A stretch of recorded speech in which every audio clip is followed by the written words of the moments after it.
யாருக்கு இயலுமோ யாருக்கு முடியுமோ அவர்கள் துல்ஹஜ் மாதத்துடைய முதல் 9 நாட்களும் நோன்பு வைப்பது சுன்னா, 10வது நாள் நோன்பு வைப்பது ஹராம். நோன்புடைய சிறப்புகளை பற்றி நமக்கு தெரியும். அல்லாஹ்வுடைய பாதையில் ஒருவர் அல்லாஹ்வுடைய முகத்தை நாடி ஒரு நாள் நோன்பு வைத்தால் பஅதல்லாஹு வஜ்ஹஹு அனின் நாரி 70 ஷரீஃபா. ஷரீஃபா என்றால் ஆம்.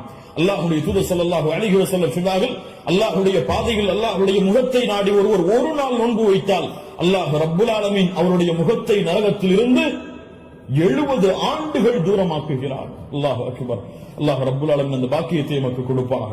அல்லாஹ்வுடைய தூதர் ஸல்லல்லாஹு அலைஹி வஸல்லம் துல்ஹஜ் மாதத்துடைய முதல் 10 நாட்களில் வரக்கூடிய யௌம் அரஃபா, அரஃபாவுடைய தினத்துடைய சிறப்பை பற்றி சொன்னார்கள்.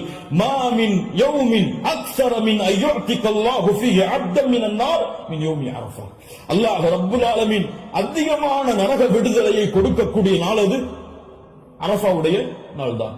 அரஃபாவுடைய நாளில் அல்லாஹ் முதல் வானத்திற்கு வருகிறான். எப்படி வருகிறான்? ஏன் வருவான்? தெரியாது. அல்லாஹ் வருவான். அல்லாஹ் வருவான். அவன் விரும்புகின்ற முறையில் அல்லாஹ் வருவான்.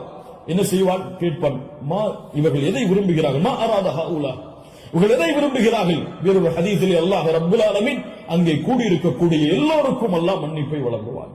அல்லாஹ் ரப்புல் ஆலமீன் அப்படிப்பட்ட மன்னிப்பாளர்களாக ஹஜ் செய்த நம்முடைய முஸ்லிம்களையும் மூமின்களையும் அல்லாஹ் ஆக்குவான்.